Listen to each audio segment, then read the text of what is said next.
Bumi dan manusia menjadi saksi Senin 27 Agustus 1883, tepat pukul 10.02 meletuslah Gunung Krakatau.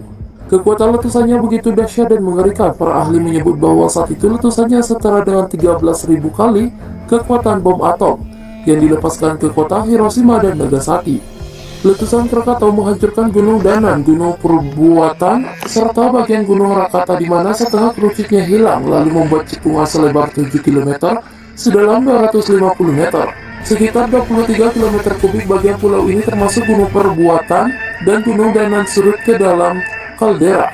Ketinggian asli Gunung Danan saat itu sekitar 450 meter, kemudian runtuh sampai kedalaman 250 meter di bawah permukaan laut. Gunung Krakatau sendiri sebelumnya memiliki ketinggian 792 meter di atas permukaan laut, namun tidak tersisa sama sekali setelah meletus. Keesokan harinya, sampai waktu yang cukup lama, penduduk Batavia dan Lampung tidak lagi melihat sinar matahari karena tertutup kabut asap yang amat tebal.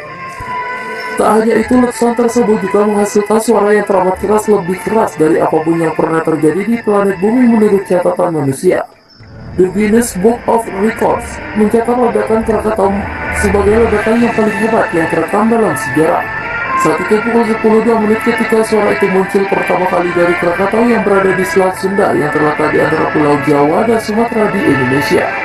Suara itu terdengar hingga 2.000 km jauhnya di Pulau Andaman dan Nicobar, menjalar ke timur hingga 3.200 km jauhnya di Papua dan Papua Nugini juga Australia Barat, dan terdengar bahkan 5.000 km jauhnya di Pulau Rodriguez di Samudra Hindia di dekat. Secara keseluruhan, letusan Krakatau didengar oleh penduduk dari 50 lokasi geografis yang berbeda yang mencakup sepertiga dari dunia.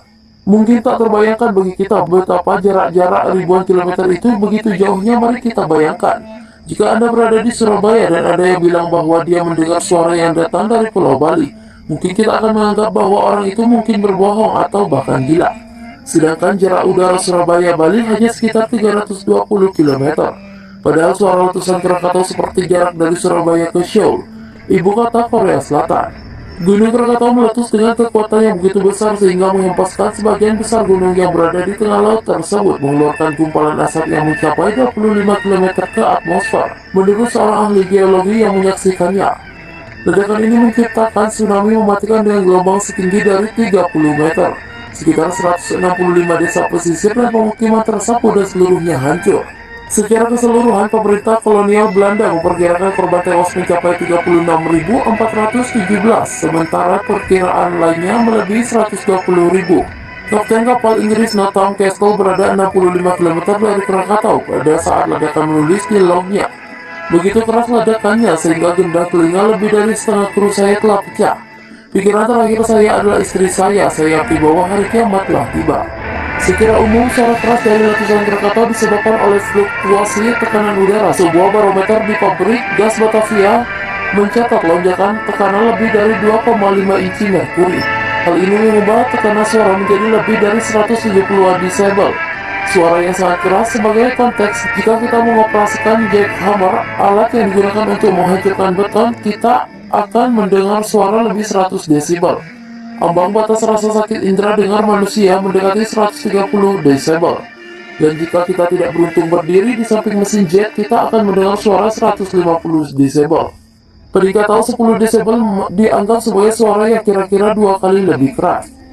Saat kita bersenandung atau mengucapkan kata, sebenarnya yang terjadi adalah kita menggoyahkan molekul udara bolak-balik puluhan atau ratusan kali per detik, yang menyebabkan tekanan udara rendah di beberapa tempat dan tinggi di tempat lain di rongga suara kita.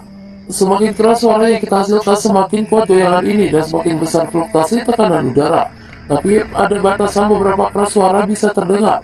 Pada titik tertentu, fluktuasi tekanan udara begitu besar sehingga daerah bertekanan rendah mencapai tekanan 0. Ruang hampa udara dan kita tidak bisa lebih rendah dari itu. Batas ini terjadi sekitar 194 desibel untuk suara di atmosfer bumi.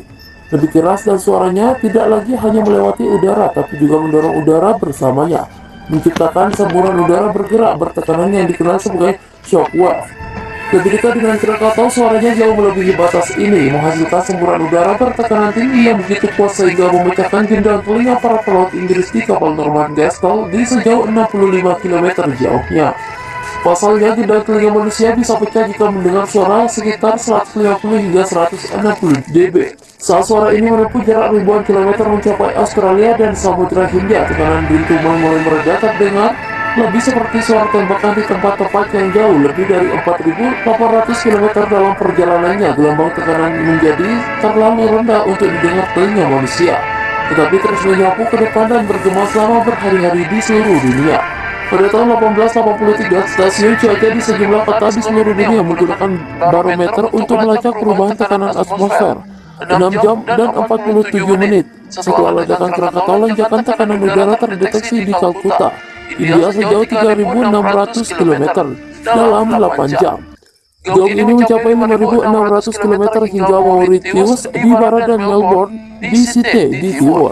Sekitar 12 jam setelah letusan St. Petersburg, 9.787 km mencatat gaung suara ini, diikuti oleh Wina 10.470 km, Roma 10.728, Paris 11.473 km, dan Berlin 10.628 km.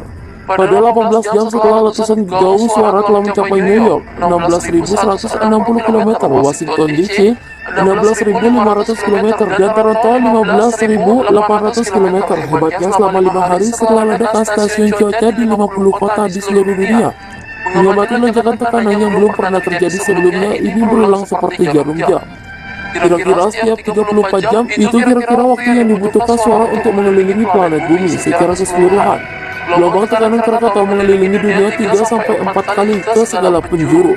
Sementara itu, stasiun pasang surut sejauh India, Inggris, dan San Francisco mengukur kenaikan gelombang laut bersamaan dengan gaung udara ini, efek yang belum pernah terlihat sebelumnya. Ini adalah suara yang tidak lagi terdengar tetapi terus bergerak ke seluruh dunia, sebuah fenomena yang kemudian diberi julukan The Great Air War. Beberapa tahun lalu sudah meletusnya gunung Turfurfur di Papua Nugini yang meletus pada 29 Agustus 2014 beredar di internet. Volcano on August 29 tahun 2014. Jika kita perhatikan dengan seksama, video ini memberi gambaran tentang gelombang tekanan yang diciptakan oleh letusan gunung berapi. Ketika gunung berapi meletus, ia menghasilkan lonjakan tekanan udara secara tiba-tiba. Kita benar-benar dapat menyaksikannya. Gelombang tekanan ini bergerak ke udara, menghembuskan uap air menjadi awan saat bergerak. Orang-orang yang merekam video cukup jauh sehingga gelombang tekanan membutuhkan waktu untuk mencapai mereka. Ketika akhirnya mengenai kapal sekitar 13 detik setelah ledakan, kita mendengar suara seperti tembakan besar disertai dengan ledakan udara yang tiba-tiba. Mengalihkan 13 detik dengan kecepatan suara memberitahu kita bahwa perahu itu berjarak sekitar 4,4 km atau dari gunung berapi. Ini agak mirip dengan apa yang terjadi di Krakatau. Bedanya ledakan suara Krakatau terdengar hingga ribuan kilometer.